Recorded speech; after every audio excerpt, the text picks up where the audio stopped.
This is Clifton Nicholas. I recently had the opportunity to visit Kahnawak's Karihwanoron Immersion School to talk with the staff and students to get a better understanding of how the school operates. Kahnawake is one of many endangered indigenous languages in the world. There are dedicated individuals like the staff at Kahnawak's Karihwanoron Immersion program who tirelessly work to promote and preserve both the culture and language. Language loss is of grave concern for Kahnawake people, and it was recognized that something needed to be done. In 1988, volunteers who were first language Kahnawake speakers worked throughout the year to teach the language and culture to Kahnawake children.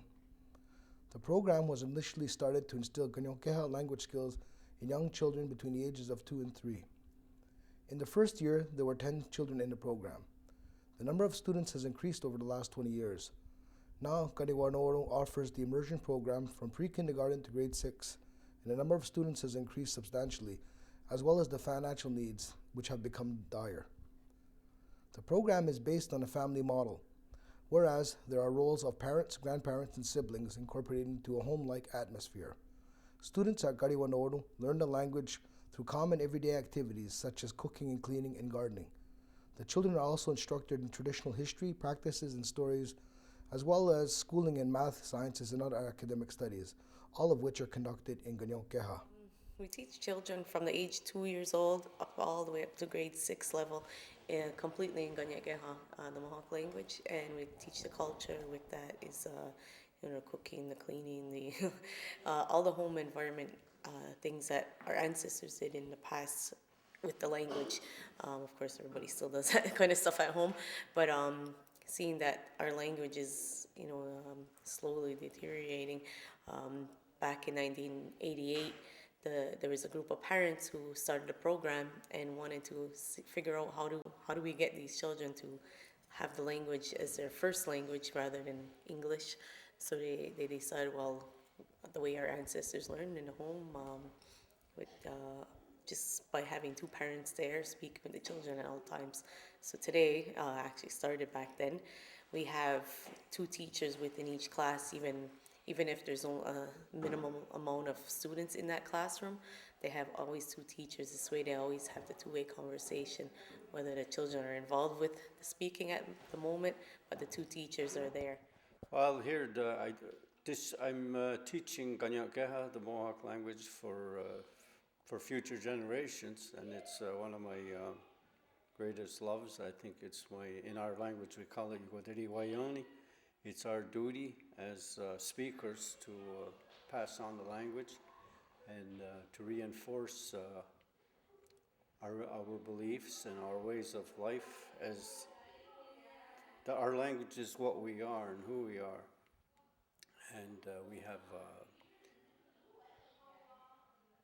we have to carry on the traditions of the people of the Longhouse, and it's our ties to the land, the water, the sea, the animals, as we're a part of this whole, everything that's living.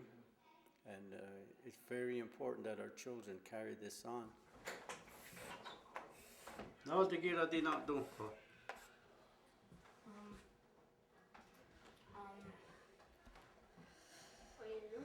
Ah.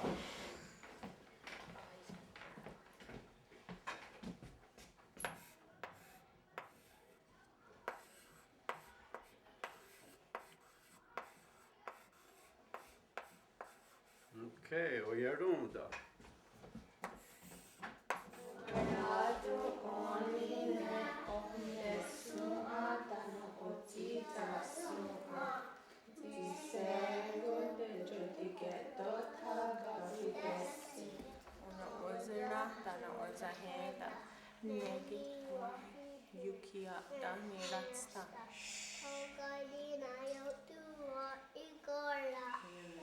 Onegi konja ko tasso sieksa tosi aga kesas onistaha neni chinikai ni chicha dorohu onzoku neni nesis konja ko devo yesu ko siega no konja ko gejo te ndajan ki konen no chita de union. The way I see it is I don't think it will ever, and hoping that it won't ever you know, not get funded and to just stop, because I feel if that was to happen, it's like real, to me, this school is a home base. It's the foundation of of uh, of Kahnawake people. I find like there's not many, or that I know of, any Mohawk immersion schools. I mean, they have the schools. They say it's Mohawk till up to a certain grade, and then it's the same school. There's English in it, so they're very influenced by English. But this is the one only school that is just Kahnawake only. You know, pure Mohawk immersion. Kuya na det agiru chue sa dan gong ki wai Kahnawake ya inu da det ki de dan wa jesa ne gong a ke we dan sradik sa diosta USA Then they suggest, I know what this is sounds good. snack time boy Because we're very limited in that area for fluent speakers within Kahnawake. It has been a challenge. However, in the last 10, 15 years, I think that it's getting a little bit easier. I think that Karihwanoron may have a lot to do with that. We've had students here starting at age 2 years old, and we have 2 of them as teachers in today's classrooms. I'm not patting ourselves on the back too much, but I think that Karihwanoron has a big impact on helping out our community with bringing back the language and culture. I'm hopeful.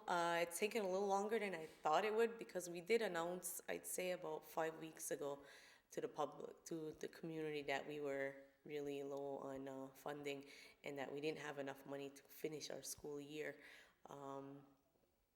So it's been taking a little longer than for our community to, I guess, step up and give us a hand, although we have had a lot of support we had fundings through MIT, the MCK, Kahnawake Territory. We had 2 individuals had just, given us some money.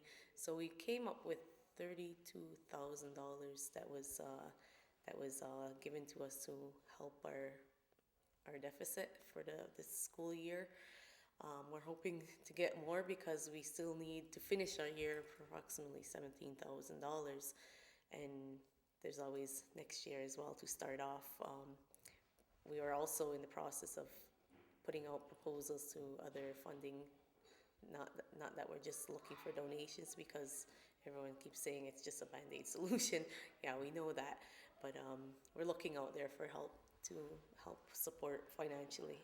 We do have to pay our teachers, and they are doing an awesome job. I mean, who else is gonna carry on the future if we don't teach these kids the language and the culture? So. The Harper government, as well as other Canadian governments, have in the past years cut cultural and language funding almost completely. This has made it increasingly difficult for schools like Karihwanoron to maintain necessary funds to operate. There is a continual struggle to secure money through fundraising and donations. It would certainly be sad to see the program end due to lack of funding, considering the incredible amounts of money flowing through Kahnawake. If you're interested in helping Karihwanoron, or for more information, you can call them at 450-638-0383 or email them at karihwanoron@paulcom.ca. Thank you for watching. This is Clifton Nicholas for CUTV News.